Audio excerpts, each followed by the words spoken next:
Hello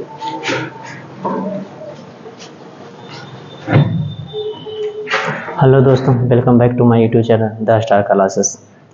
तो दोस्तों, आज हम लोग पढ़ेंगे प्राकृतिक संसाधन। प्राकृतिक संसाधन में खास करके मृदा संसाधन या भूमि संसाधन। ठीक है, तो भूमि संसाधन को पढ़ना है तो इसमें सबसे पहले हम लोग का पॉइंट आ जाता है कि भूमि संसाधन आखिर है क्या। ठीक है, आप लोग देख सकते हैं। तो भूमि संसाधन हम अपने धरातल जिसमें कि पर्वत भी आ जाता है, पठार भी आ जाता है और रेगिस्तान एरिया भी आ जाता है, मैदानी क्षेत्र भी आ जाता है। तो ये सारा का सारा क्या है, तो भूमि संसाधन के अंतर्गत ही आता है। ठीक है, तो जब हम भूमि के स्वरूपों को देखते हैं तो 3 स्वरूप में बटा हुआ देखने के लिए मिलता है। हालांकि हम तो बहुत सारा स्वरूप में देख सकते हैं। ठीक है, मिट्टी के ही 6 प्रकार होता है, तो वो स्वरूप नहीं आएगा बल्कि मिट्टी का प्रकार आएगा। ठीक है, तो मेन रूप से क्या है, 3 स्वरूप है। पहला क्या हो जाएगा, पठार हो जाएगा। दूसरा क्या हो जाएगा, पर्वत हो जाएगा। तीसरा क्या हो जाएगा, मैदान हो जाएगा। मैदानी क्षेत्र, जैसे कि हम लोग का जो क्षेत्र है, खास करके बिहार का क्षेत्र मैदानी क्षेत्र में ही आता है। ठीक है, तो प्राकृतिक भूमि संसाधन सबसे पहले हम लोग को पढ़ना है। तो इसमें लिखा गया क्या कि भूमि अत्यंत ही महत्वपूर्ण संसाधन है या प्राकृतिक प्रदाता होने के कारण या प्रकृति संसाधने हैं। कहने का मतलब ये प्राकृतिक प्रदाता होने के साथ साथ भी एक प्रकृति संसाधन भी है और अति महत्वपूर्ण संसाधन है। ठीक है, तो हम तैयारी कर रहे हैं क्लास 10 का। तो क्लास 10 में क्या है ना कि जानकारियाँ जितनी होनी चाहिए उतनी हमें लिखनी भी आनी चाहिए। ठीक है, क्योंकि इसमें ऑब्जेक्टिव क्वेश्चन हम लोग तैयार तो करते हैं, साथ में हम लोग लॉन्ग क्वेश्चन पे ही ध्यान देते हैं। ठीक है, तो ऑब्जेक्टिव क्वेश्चन तो इन सारी चीज़ों से बनेगा ही। अगर क्वेश्चन ऐसा जाएगा कि भूमि कैसा संसाधन है, तो प्राकृतिक संसाधन, यहाँ पे ऑब्जेक्टिव क्वेश्चन तो बनेगा, लेकिन हम लोग को लॉन्ग में लिखना भी चाहिए। ठीक है, लंबा लिखना भी पड़ेगा। तो आप लोग का मटेरियल सामने है कि भूमि संसाधन है क्या। तो भूमि संसाधन यहाँ से आप लोग वीडियो को रोक कर यहाँ से आप लोग अपने नोटबुक में लिख भी सकते हैं। ठीक है दोस्तों, तो आगे इसको चलता हूँ कि ये क्या है, प्रकृति प्रदाता होने के कारण यह प्राकृतिक संसाधन है। कृषि, वानिकी, पशु चारण, मत्स्य खनन, वन जीव परिवहन, संचार जैसे आर्थिक क्रियाकलाप भूमि पर ही संपन्न होता है। यानी कि हमारा मानव का जो भी दैनिक जीवन का कार्य है किस पे, पृथ्वी और भूमि पर ही संपन्न होता है। अब भूमि पर जो पृथ्वी पर भूमि की जो मात्रा है, हम जानते हैं कि ये मात्र एक हिस्सा में क्या है, भूमि है, बाकी 3 हिस्सा में क्या है, जल है। तो काफी अति महत्वपूर्ण संसाधन है और सीमित संसाधन भी हम इसको कह सकते हैं। ठीक है, क्योंकि आज मानव काफी ज्यादा डेवलप कर चुका है, काफ़ी ज़्यादा विकास कर चुका है। तो विकास कर रहा है तो इसमें क्या है, जो भी संसाधन है, जो भी भूमि है, उसका लगातार उपयोग होता चला जा रहा है और ये वृद्धि नहीं कर रहा है। जहाँ तक हम देख रहे हैं कि जल की मात्रा बढ़ रहा है, लेकिन भूमि की मात्रा बढ़ नहीं रहा है, बल्कि वही भूमि है, बस उसका रूप चेंज किया जा रहा है। जैसे कि मानव की आवश्यकता है खेती करने के लिए, तो जंगल को काट करके जंगल को खेत बनाया जा रहा है। अब फैक्ट्रियाँ लगाई जा रही है, उद्योग लगाए जा रहे हैं, तो जंगल को ही काट कर उस पर ही उद्योग लगाया जा रहा है। तो भूमि सीमित है, ये वृद्धि तो नहीं कर रहा, लेकिन मानव क्या कर रहा है, इसी का उपयोग कर रहा है, जिससे क्या है, खत्म होने के कगार पर भी कुछ समय में आ जाएगा। ठीक है, तो अति महत्वपूर्ण संसाधन है। आप लोग देख सकते हैं कि लगातार क्या हम लोग इसका विकास करते हैं, लगातार इसको हम शोषण करते जा रहे हैं भूमि का भी। ठीक है, तो भूमि अति महत्वपूर्ण संसाधन है। इसके बाद हम लोग को पॉइंट आ जाता है दोस्तों, भारत में भूमि का भौतिक स्वरूप। तो जब हम भारत में भूमि का भौतिक स्वरूप देखते हैं तो 3 प्रकार के देखने के मिलता है। सिर्फ भारत में नहीं और अन्य देश में भी देखेंगे तो कुछ ऐसा ही देखेगा। पहला क्या हो जाता है, पर्वत हो जाता है, पर्वत, पठार और मैदान हो जाता है। ठीक है, उसके अलावे भी निम्न भूमि हो जाएगा और घाटियां भी हो जाएगी। तो मेन रूप से पर्वत, पठार और मैदान हो जाता है।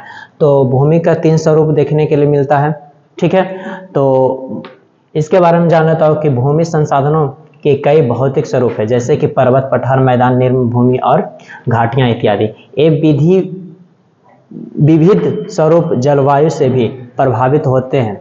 भारत भूमि संसाधन में संपन्न है, यानी भारत के पास जो भूमि संसाधन है इसमें क्या संपन्न है। भारत के पास अन्य देशों के हिसाब से इस पे ज़्यादा अच्छा मात्रा में भूमि संसाधन देखने को मिलता है। यहाँ कुल उपलब्ध भूमि के लगभग 43% भाग पर मैदान का विस्तार है।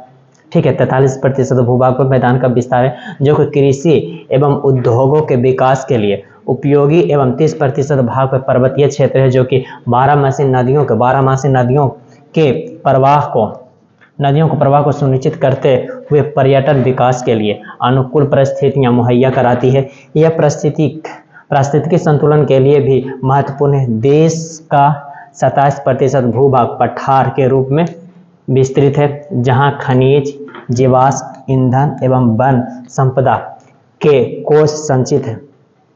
ठीक है, यानी भूमि का भौतिक स्वरूप तो बहुत है भारत में। हम भूमि के अनेकों उपयोग देख सकते हैं, भूमि के अलग अलग प्रकार देख सकते हैं। जैसे हम पहले ही कहा कि मैदानी क्षेत्र भी देखने के मिलेगा, पठारी क्षेत्र भी देखने के लिए मिलेगा और रेगिस्तानी क्षेत्र भी देखने के लिए मिलेगा। कुछ मरुभूमि भी मरुभूमि तो रेगिस्तानी एरिया ही हो जाएगा, कुछ निम्न भूमि देखने के लिए मिलेगा। तो ये तमाम प्रकार के भूमि देखने के लिए मिलता है।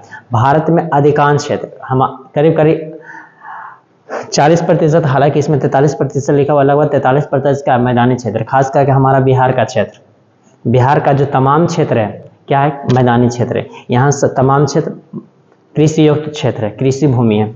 ठीक है, तो कृषि युक्त भूमि है, जिसके कारण ये बिहार को एक कृषि का दर्जा अच्छा मिलता है कृषि के क्षेत्र के मामले में।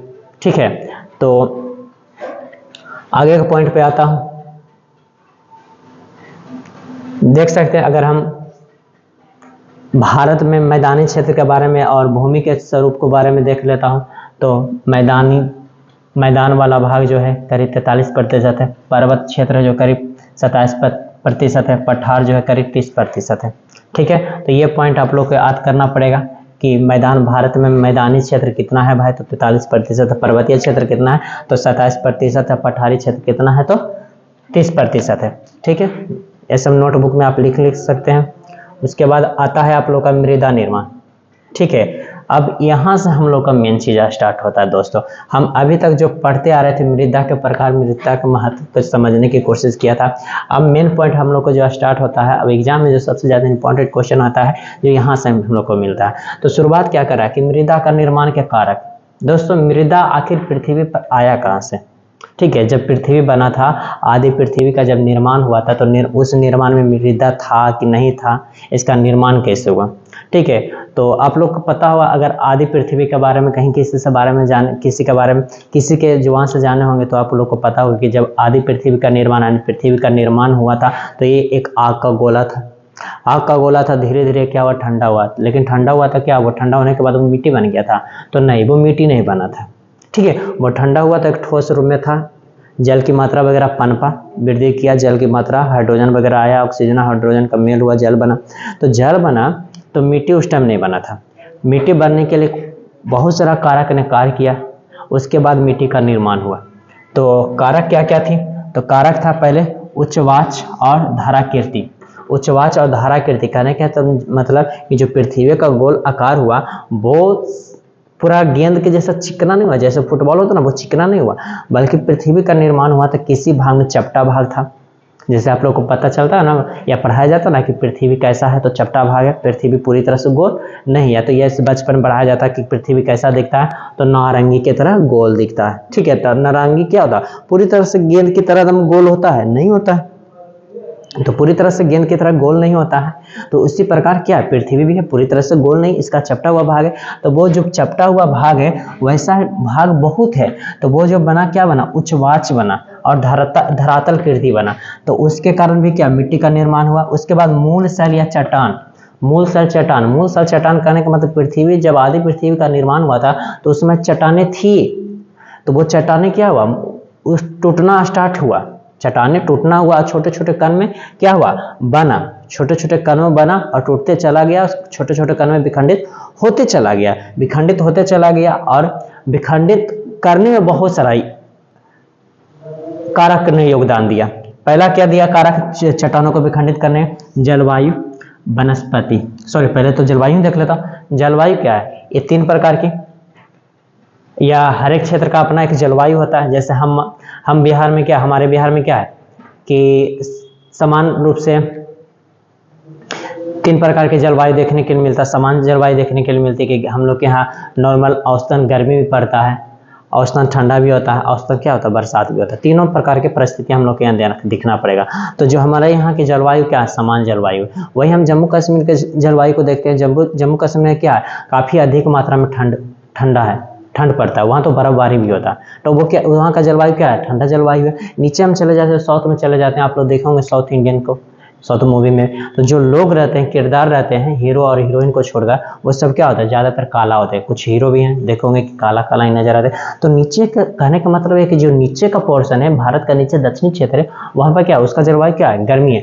तो गर्मी, सर्दी और बरसात होने के कारण क्या हुआ ना, जो चट्टानें थी ना, वो चट्टानें धीरे धीरे कमजोर होते चला गया। अब जो छोटे छोटे जो चट्टान थी, छोटे छोटे खंडों में टूटते चला गया। अभी कमजोर हुआ, टूटा, कमजोर हुआ, टूटा, टूटने के बाद क्या हुआ, अब फिर जल भी आया तो टूटा, छोटे छोटे कण में बदला और जल के प्रवाह से क्या भटका, एक जगह से दूसरी जगह गया।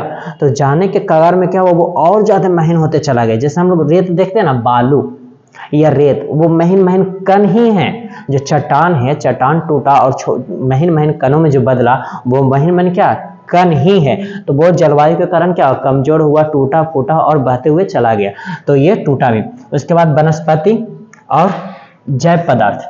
अब देखो दोस्तों, आप लोग छत के ऊपर भी कुछ ना भी रखें, या छत का दीवार, सॉरी, जो दीवार होता है, घर का दीवार होता है, तो उस दीवार के ऊपर भी आप लोग देखेंगे बहुत सारा पेड़ पौधा उग जाता है। ठीक है, जैसे कि पीपल का हो गया, बरगद का हो गया, या तो कहीं ना कहीं सरसों हो गया या नीम हो गया। तो इन सारे पौधों को आपने देखा होगा कि दीवार पर उगा हुआ रहता है। तो कहाँ से उग जाता है, कैसे उग जाता है? तो होता क्या है कि कुछ बीज वगैरह हुआ, या कुछ कारक हुआ, कुछ चींटियाँ हुआ, कुछ अन्य छोटे छोटे पदार्थ हुआ, जो कि उड़ते उड़ते वहाँ पर बिराया और वो वहीं पर मृत्यु को प्राप्त हो गया। मृत्यु को वहाँ प्राप्त हुआ तो वो जो छोटे छोटे जीव जंतु वहाँ पर मरा। मरने के बाद वो खाया पिया था, वो उसको लेकर वहाँ पे मरा, खा पी के मरा। अब वो सड़ेगा, सड़ने के बाद वहाँ पर मिट्टी का विकास होगा। जो बीज था, बीज वहाँ पे सुरक्षित रह गया, और वही बीज सुरक्षित रहने के बाद उगा, और दीवार पे क्या हुआ, एक छोटा सा पौधा उग गया। ठीक है, तो वो मिट्टी का वहाँ पर निर्माण हुआ। जो छोटा जीव मरा, वो मरने के बाद मिट्टी बन गया, मिट्टी बना, उसमें छोटा सा एक पौधा उगा, छोटा सा पौधा का एक जीवन काल हुआ। जीवन काल के बाद वो क्या, मृत्यु के प्राप्त हुआ। अब मृत्यु के प्राप्त हुआ तो वो भी क्या बनेगा, मिट्टी ही बनेगा। तो इस तरह से भी मिट्टी का निर्माण होते चला गया। ठीक है, धीरे धीरे ऐसा भी वृद्धि करते चला गया। पर्वत पठार हर जगह पे यही हाल हुआ। छोटे छोटे जीव थे, छोटे छोटे जीव नहीं, बड़े बड़े भी जीव, जो जीव थे वो मरते चले गए, मरते गए, और वहाँ पे सड़ते गए। सड़ने के बाद क्या हुआ, छोटा छोटा पौधा वगैरह भी उगा, छोटा छोटा पौधा वगैरह उगा, वो भी मरा। सब सड़ गल के क्या हुआ, मृदा का निर्माण किया। ठीक है, मृदा का निर्माण किया छोटे छोटे जीव। तो इसके कारण भी हो गया। उसके बाद आ गया खनिज, खनिज कण। खनिज कण क्या है? तो खनिज नॉर्मली हम लोग जानते हैं कि जो भूमि से निकाला जाता है पदार्थ, तो क्या होता है, खनिज होता है, जिसमें भौतिक और रासायनिक गुण भी होता है। ठीक है, भौतिक और रासायनिक गुण होने के कारण खनिज उसको हम कहते हैं। तो खनिज जमीन से बाहर निकला और जमीन के धरातल पर भी था, तो वो भी टूटना फूटना, खंडित होना शुरू कर दिया, और वो भी क्या, मिट्टी में बदलना शुरू हो गया। अब उसके बाद आ जाता है अगला पॉइंट हम लोग का, समय। सबसे ज्यादा इंपॉर्टेंट जो पॉइंट है ये समय है। क्या लगता है कि जो उच्चवाच्य, धाराकृति, मूल स्थल, चट्टान, जलवायु, वनस्पति, जैव पदार्थ, खनिज कण जो आया पृथ्वी पर, वर्षा पृथ्वी के ऊपर आया और मिट्टी बन गया? जी नहीं, इतनी आसान ये प्रक्रिया नहीं थी। ये प्रक्रिया काफी लंबे समय तक चला। ठीक है, जलवायु का परिवर्तन, जीवों का जन्म लेना, जीवों का मरना, पौधे उगने, पौधे मरना, पौधे सड़ना, पौधे से मिट्टी बनना, ये तमाम प्रकार की जो क्रिया है काफी लंबे समय तक चला। ठीक है, तो लंबे समय से चला तो समय का भी इसमें क्या, एक कारक माना गया कि समय था, समय लगा और मिट्टी का क्या हुआ, निर्माण हुआ। ठीक है, आई होप कि आप लोग को समझ में आया होगा। आगे का पॉइंट देखते हैं दोस्तों।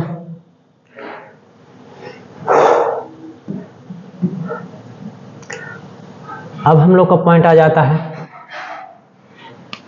मृदा के प्रकार, मृदा के प्रकार एवं वितरण।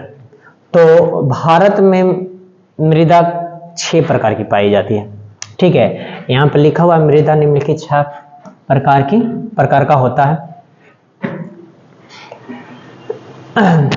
यहाँ पर लेकिन हालांकि टाइपिंग मिस्टेक है, यहाँ पर होता है कि निम्नलिखित मृदा निम्नलिखित 6 प्रकार के होते हैं। ठीक है, थोड़ा सा सुधार देता हूँ।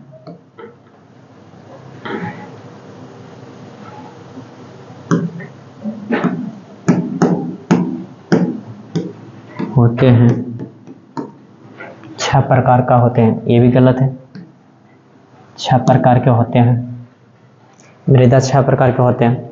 तो जब हम मृदा के बारे में देखते हैं तो 6 प्रकार के मिलता है। भारत में सबसे ज्यादा विस्तार किसी मृदा का है तो वो मृदा है जलोढ़ मिट्टी। ठीक है, जलोढ़ मिट्टी। जलोढ़ मिट्टी का भी दो अपना रूप है, खादर और बांगर। खादर वाला जो मिट्टी है वो नया है, बांगर वाला मिट्टी जो है पुराना है। अब जलोढ़ मिट्टी हम कहते किसको हैं, तो गंगा, ब्रह्मपुत्र और नदियों के अपक्षेप से जो मिट्टी प्राप्त होती है उसे हम जलोढ़ मिट्टी कहते हैं। यह मिट्टी काफ़ी ज़्यादा उपजाऊ होती है। ठीक है, बिहार के तमाम क्षेत्रों में, हम अपना राज्य की बात कर लेता हूँ बिहार का, तो बिहार का तमाम क्षेत्रों पे क्या है, जलोढ़ मिट्टी का विस्तार है। इस मिट्टी में गेहूँ, चावल, दलहन फसल, तिलहन फसल, ये तमाम फसलों को उगाया जा सकता है। तो काफ़ी ज़्यादा इम्पोर्टेंट मिट्टी है, तो इसका भी हमारे राज्य में काफ़ी ज़्यादा विकसित किया गया है। आगे देखता हूँ जलोढ़ मिट्टी, एक बार इसको हम रीडिंग भी कर देता हूँ। तो जलोढ़ मिट्टी क्या है, यह मृदा भारत में विस्तृत रूप से फैली हुई है, सर्वाधिक महत्वपूर्ण मृदा भी है। उत्तर भारत का मैदान पूर्णतः जलोढ़ निर्मित में है, जो कि हिमालय की 3 महत्वपूर्ण नदी प्रणालियों, सिंधु हो गया, हालांकि सिंधु का उत्तरी भाग जो है जम्मू कश्मीर उस क्षेत्र में, गंगा और ब्रह्मपुत्र द्वारा लाए गए जलोढ़ के निक्षेप से बना। राजस्थान एवं गुजरात में भी इसका सक्रिय पट्टी के रूप में इस मृदा का प्रसार है। पूर्वी तटीय मैदान स्थित महानदी गोदावरी, कृष्णा और कावेरी नदियों द्वारा निर्मित डेल्टा का भी निर्माण जलोढ़ से ही हुआ है। कुल मिलाकर भारत में लगभग 6.4 करोड़ हेक्टेयर क्षेत्र पर जलोढ़ मृदा फैली हुई है। जलोढ़ मिट्टी का गठन बालू, सिलट और मृतकों के विभिन्न अनुपात से होता है। इसका रंग धुंधला से लेकर लालिमा लिए भूरे रंग का होता है। कहने का मतलब ये जो मिट्टी का निर्माण हुआ है, ये 3 नदी भारत का जो प्रमुख हिमालय नदी है, जैसे कि एक सिंधु हो गया, दूसरा ब्रह्मपुत्र हो गया, तीसरा गंगा हो गया, तो इन तीनों नदियों के जो अपक्षेप से मिट्टी प्राप्त हुआ है वो कौन सा मिट्टी है, तो जलोढ़ मिट्टी है। इसका रंग कैसा होता है, तो लाल भूरे रंग का होता है। ये भारत में और अन्य नदियों के डेल्टा बनाने के कारण, जैसे कि कावेरी हो, गोदावरी, कृष्णा, महानदी, इन नदियों के कारण क्या, डेल्टा बनाने के कारण जलोढ़ मिट्टी का निर्माण हुआ। भारत में करीब 6.4 करोड़ हेक्टेयर भूमि पर जलोढ़ मिट्टी का क्या है, विस्तार है। ठीक है, इस मृदा के कण नदी मुहाने में घाटी के ऊपर और क्रमशः बड़े होते जाते हैं। ऐसी मृदाएं पर्वत पठारीय, यहाँ पर थोड़ा सा गड़बड़ लिखा हुआ है, पर्वत पठारीय होगा, पठारीय क्षेत्र में बने मैदान जैसे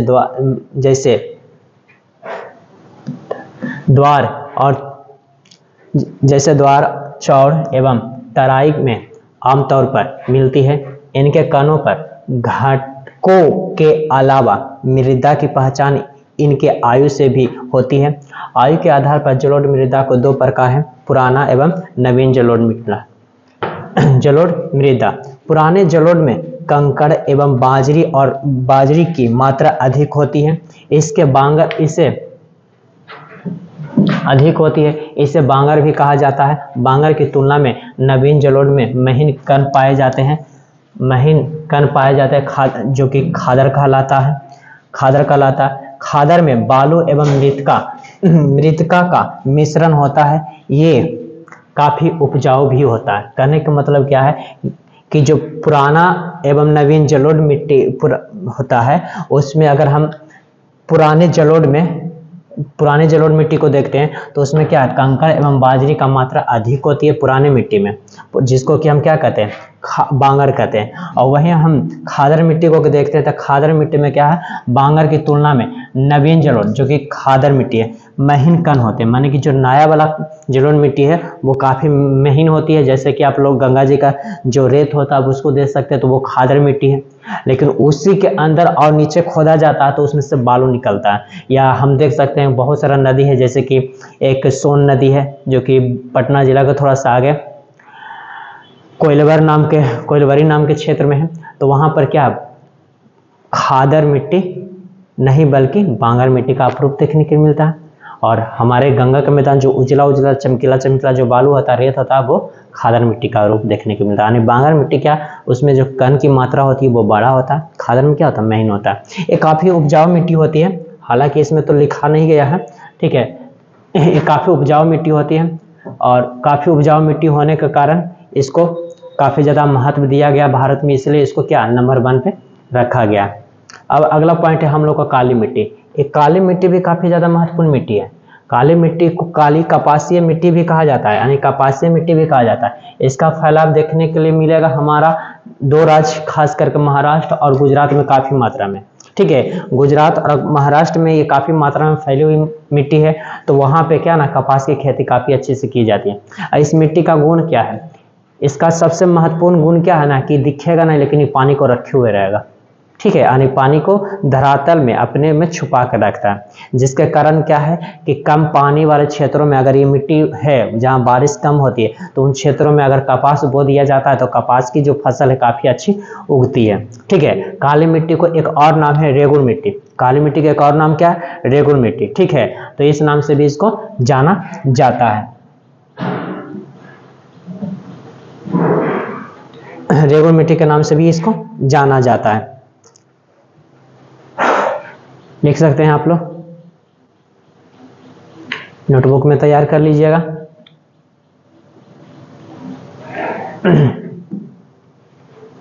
पढ़ने अगर हम हर चीज़ को पढ़ पढ़ के बताएंगे तो वीडियो तो थोड़ा सा ज़्यादा लंबा चला जाएगा और आप लोग को भी ज़्यादा टाइम देना पड़ जाएगा। आते हैं अगला पॉइंट। अगला मिट्टी हम लोग का क्या है, लाल एवं पीली मृदा। लाल एवं पीली मृदा, तो ये तीसरा पॉइंट होगा हम लोग का।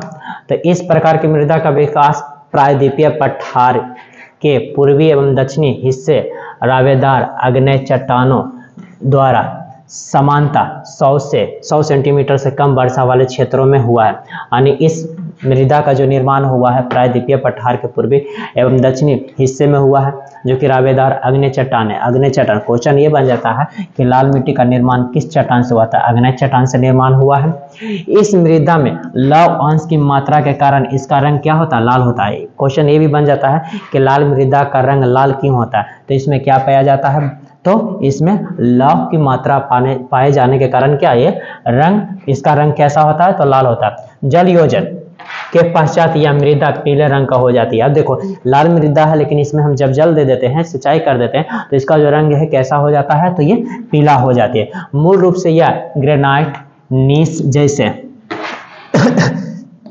रावेदार आग्नेय चट्टानों के विघटित एवं रूपांतरित होने से बने हैं। इसका विस्तार भारत के कुल कृषि भूमि के 7.2 करोड़ हेक्टेयर भूमि पर पाया जाता है। लाल या पीली मृदा का प्रसार तमिलनाडु, कर्नाटक, गोवा और दक्षिण पूर्व महाराष्ट्र, आंध्र प्रदेश, उड़ीसा, छोटा नागपुर पठार एवं छोटा नागपुर का पठार जो कि झारखंड में मेन रूप से है, मेघालय पठार के क्षेत्रों में है। जैव पदार्थों की कमी के कारण यह मृदा जलोढ़ एवं काली मृदा की अपेक्षा कम उपजाऊ होती है और उर्वरक की इसमें क्या होती है, अभाव होती है, ठीक है। उर्वरकों के यहाँ पर अभाव है, थोड़ा सा छूट गया, उर्वरकों का अभाव है, आगे के पेज में होगा अभाव है। तो कहने का मतलब ये भी उपजाऊ मिट्टी के अंतर्गत ही आता है, लेकिन जितना जलोढ़ मिट्टी उपजाऊ होता है, काली मिट्टी उपजाऊ होता है, इतना नहीं होता है। और इसमें लवण की मात्रा होता है जिसके कारण ये लाल होती है। इसमें पानी देने के बाद ये क्या हो जाती है, पीली हो जाती है। जो इसका विस्तार है, विस्तार क्षेत्र याद रखिएगा कि तमिलनाडु, कर्नाटक, गोवा, दक्षिण पूर्व महाराष्ट्र वगैरह में क्या है, तो इसकी विस्तार देखने को मिलता है। आगे आ जाते हैं।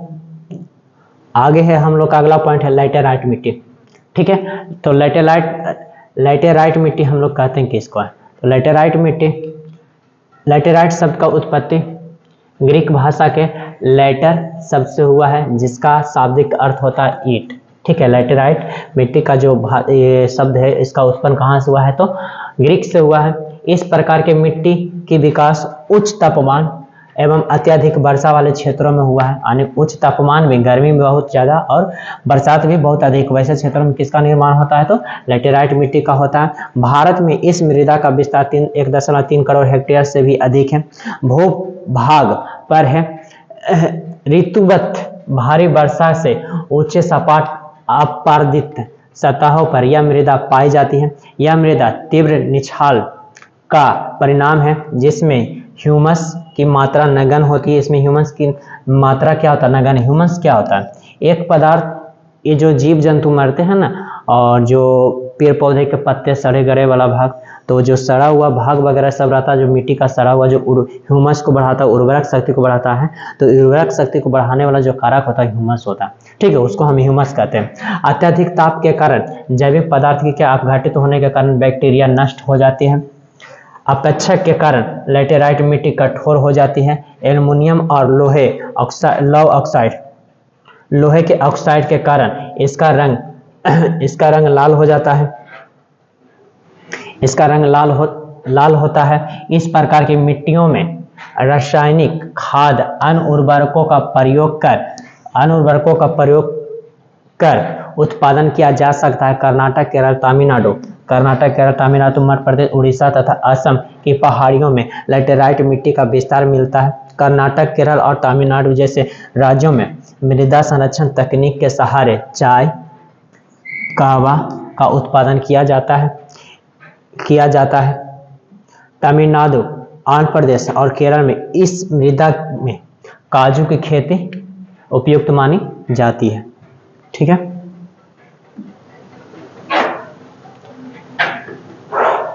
अगला हम लोग का छठा पॉइंट है, ये 5वां नंबर था, सॉरी चौथा था, 5वां।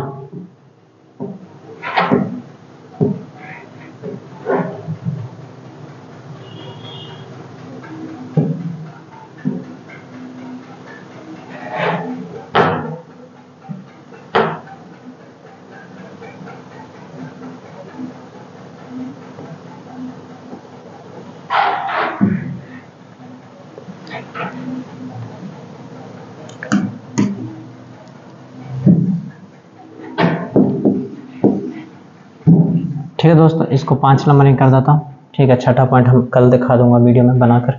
ठीक है, तो ये पर्वतीय क्षेत्र है। अगला पॉइंट पर्वतीय मृदा है। इस प्रकार की मृदाएं प्राय पर्वतीय और पहाड़ी क्षेत्रों में पाई जाती है। यानी कि जो पर्वतीय क्षेत्र, जो ढलान हो गया, पहाड़ी क्षेत्र वगैरह पर हो गया, उन सारी मिट्टी को क्या कहते हैं? तो पर्वतीय मिट्टी कहते हैं। ठीक है, इस मिट्टी में ह्यूमस रहित हो जाते हैं। ये मिट्टी जो होता है, इसमें ह्यूमस वगैरह पाया ही नहीं जाता है। नहीं पाए जाने के कारण ये क्या होता है? ये उपजाऊ मिट्टी नहीं होती है। ठीक है, देख लेता हूँ इसके बारे में भी। बोल रहा है कि इस प्रकार की मृदाएं प्राय पर्वतीय एवं पहाड़ी क्षेत्रों में देखने को मिलती है, जहां पर्याप्त वर्षावन पाए जाते हैं। यह मृदा जटिल एवं विविधता वाली होती है। नदी घाटियों में जलोढ़ मृदा एवं उच्च भागों में मोटे कणों वाली अपरिकव मृदा के रूप में पाई जाती है। पर्वतीय भागों में प्रायः भू आकृति, वनस्पति एवं जलवायिक दशाओं में पर्याप्त जटिलता एवं विविधता के कारण यहाँ एक ही प्रकार के मृदा के बड़े बड़े क्षेत्र नहीं मिलते हैं। हिमाच्छादित क्षेत्रों में इन मृदाओं का अप्रदान हो जाता है और ये अम्लीय और ह्यूमस रहित हो जाता है। नदी घाटी निम्नवर्ती क्षेत्रों में, विशेषकर नदी सोपनों, जलोढ़ पंखों में मृदा उपजाऊ होती है। यहाँ ढलानों पर फसलों की बागान एवं नदी घाटी में चावल और आलू का लगभग सभी क्षेत्रों में उत्पादन किया जा सकता है। ठीक है, तो ये था हमारा मिट्टी का प्रकार और प्रकृति संसाधन। आज के लिए इतना ही, बस इसका एक पॉइंट छूट गया है, 5वां पॉइंट, वो है मरुस्थलीय मृदा। उसको हम अगली वीडियो में लेकर आएंगे। ठीक है, तब तक के लिए थैंक यू।